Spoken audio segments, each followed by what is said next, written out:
My name's Jonny Hardie, and I play fiddle and guitar with the Old Blind Dogs.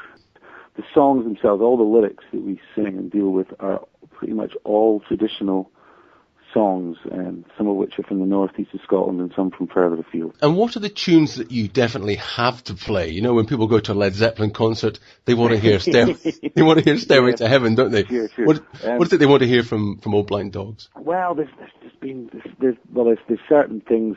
You know, even though you do try, you know, you have to constantly freshen up the repertoire, of course, but there are things that you do find yourself going back, and there's loads of different favourites. People approach you after gigs and say, oh, you know, that was great, but why didn't you play blah-de-blah? So we do a couple of old classics that we've been doing for years, a version of McPherson's Rant being one of them, which we still do because people enjoy it. We've recently resurrected a tune called the Twa Corbies, which we did on the second album back in 1994. Gosh, that's going back. So people, you know, there's people from that era that still come along and like all that kind of stuff.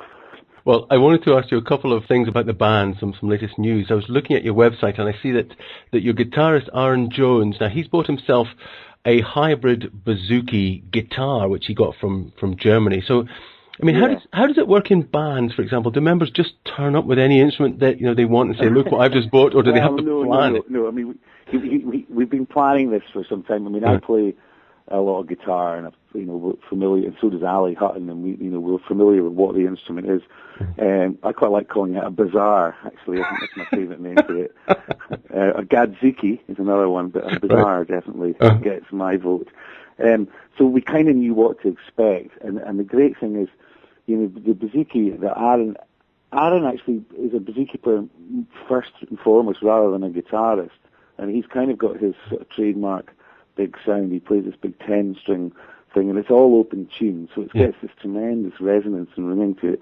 So all he's done really is he's kept the neck and the tuning from that, but added the dimension of, you know, I mean, a bouzouki's pear-shaped rather than, you know, guitars have got that extra bit of shape to them, which generates and drives a bigger sound. So it's just to try and get that even bigger guitar-y kind of bassy sound, but keeping all the characteristics of the bouzouki neck and fingerboard and tuning. And is it hands off? Is it hands off my Gadzuki, or do you you able to get a go on it when he's out getting a cup of coffee? He won't tell me what the tuning is, so that's quite deliberately for that reason. No, I haven't actually had a shot of that one yet. I have played similar instruments, so a friend of mine has got one, not by the same maker, but I mean, it just sounds fantastic. Fender actually made them at one time as well. So there's various versions of the instrument, but this guy, you know, he's made it for him. This guy in Germany, I mean, he's a fantastic luthier, and it's a really quite beautiful instrument. So no, the answer to that is I haven't had a good go of it yet. He only just got it a few weeks ago, so and I'm kind of looking forward to a shot. Now, of course, the current lineup, it's all male.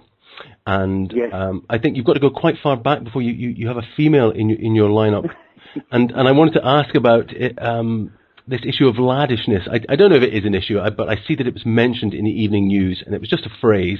And I just wanted to ask you, is there this element of laddishness, albeit at the friendly end of the laddish spectrum, because it's an all-male band? Well, that's a funny one. I better be careful what I say here.